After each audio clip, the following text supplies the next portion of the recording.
বন্ধুরা, আজকে আমি তোমাদের সাথে যে রেসিপিটি শেয়ার করছি সেটা হলো আলু দিয়ে, পটল দিয়ে, সয়াবিন দিয়ে তরকারি। এই আলু পটলের তরকারিটা কিন্তু হেভি একটা সুস্বাদ খেতে, আর সয়াবিন দিলে হেভি স্বাস্থ্যকর খাবার। আর এই খাবারটা কিন্তু সবাই পছন্দ করে। আমার মনে হয় একদম ছোট্ট থেকে বুড়ো সবাই এই খাবারটা মানে টেস্টি খাবারটা পছন্দ করে। এইটা কিন্তু তোমরা এইভাবে রান্না করে দেখো, দারুণ খেতে। আমি তেল দিয়ে মশলা দিয়ে আমি একবারই বসিয়ে দেবো। বারবার আমি এটা ভাজবো ওটা ভাজবো সেই সব করবো না। একদম তোমরা যদি দেখো খুব তাড়াহুড়া, মানে সময় খুব কম, অফিসে ভাত দিতে হবে, স্কুলে যাবে, খাবার করে দিতে হবে, একদম তোমরা এইভাবে একটা চটচলতে একটা খাবার তোমরা খুব তাড়াতাড়ি করতে পারবা। শুধু একটুখানি তোমরা গরম জল করে সয়াবিনটাকে এই যে ভিজিয়ে রাখো, এই যে আমি একটু গরম জল করে ভিজিয়ে রেখেছি, আর এই কটা একটু কষ্ট করে কাটো। এবার আমি এর মধ্যে ফোড়নটা দেবো। দেখো এই ফোড়নটা আমি একবারই দিয়েছি, সাদা জিরে আর তেজপাতা, আর কিন্তু কিছু দেবো না। এটা একদম মিষ্টি মিষ্টি একটা ঝাল ঝাল করে তরকারিটা করব, অল্প তেলে, দারুণ খেতে লাগবে।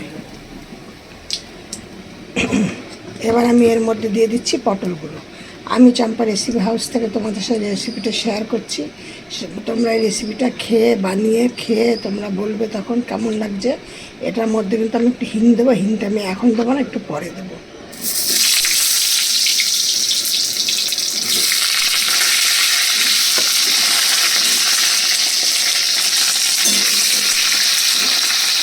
পটলগুলো আমি দিয়ে দিলাম। এবার আমি দিয়ে দেবো এর মধ্যে আলুগুলো।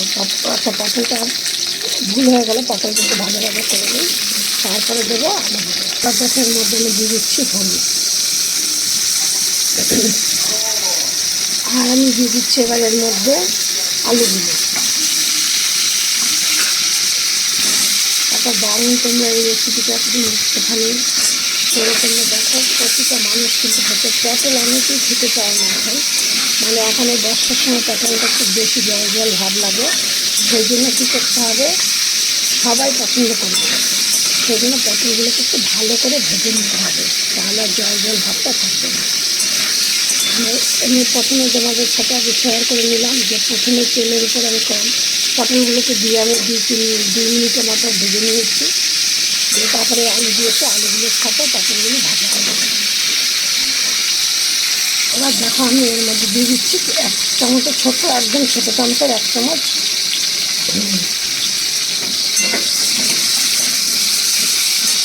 হিংটা। দেখো আমি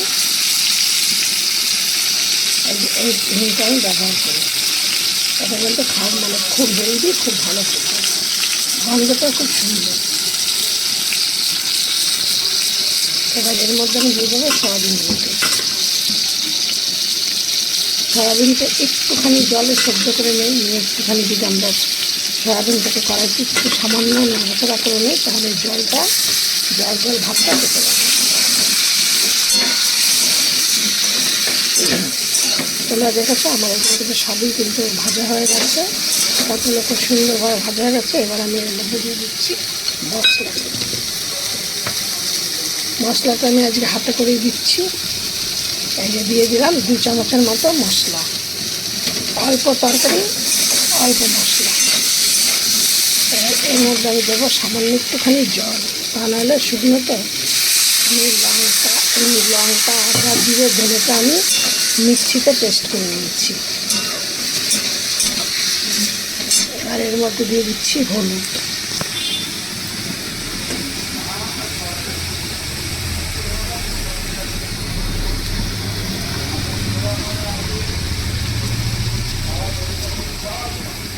আর দেবো অল্প পরিমাণে নুন, কেন সব বেশি এখন যদি বেশি করে নুন দিয়ে দেয় তাহলে কিন্তু সয়াবিনগুলো নুন লাগবে।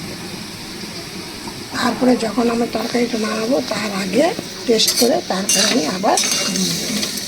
আর এর মধ্যে দেবো এখন একটুখানি কালারের জন্য, যেহেতু কাঁচা লঙ্কা দিয়ে রান্না হয় সেহেতু কালারের জন্য একটুখানি সামান্য করে কাশ্মীর লঙ্কার গুঁড়ো।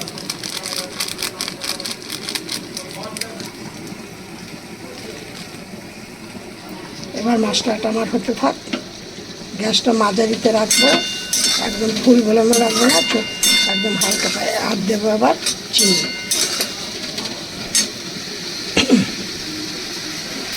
দেখো আমার এখন কিন্তু মশলাটা একদম হয়ে গেছে, কষানো হয়ে গেছে। আর দেখো আমার বেশ অল্প তেল দিয়েছি, অল্প একটু তরকারি, তাই কিন্তু তেল ছেড়ে গেছে। অল্প তেল তরকারি, তেল অল্প করে দিয়েছি, তেল ছেড়েছে। আমি কিন্তু এবার এর মধ্যে আমি জল দিয়ে দিচ্ছি। জলটা কিন্তু খুব বেশি পরিমাণে দেবো না।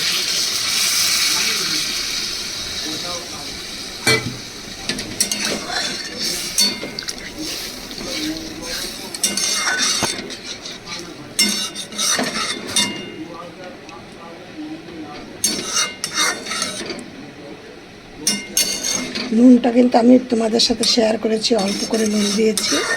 আর যে ঝোলটা ফুটে যাবে নামানোর আগে আমি তখন দেখব, যদি দেখি নুন লাগবে তাহলে আমি, কেন সয়াবিনের তরকারিতে আমি যে কোনো তরকারিতে আগে কম করে নুন দিই।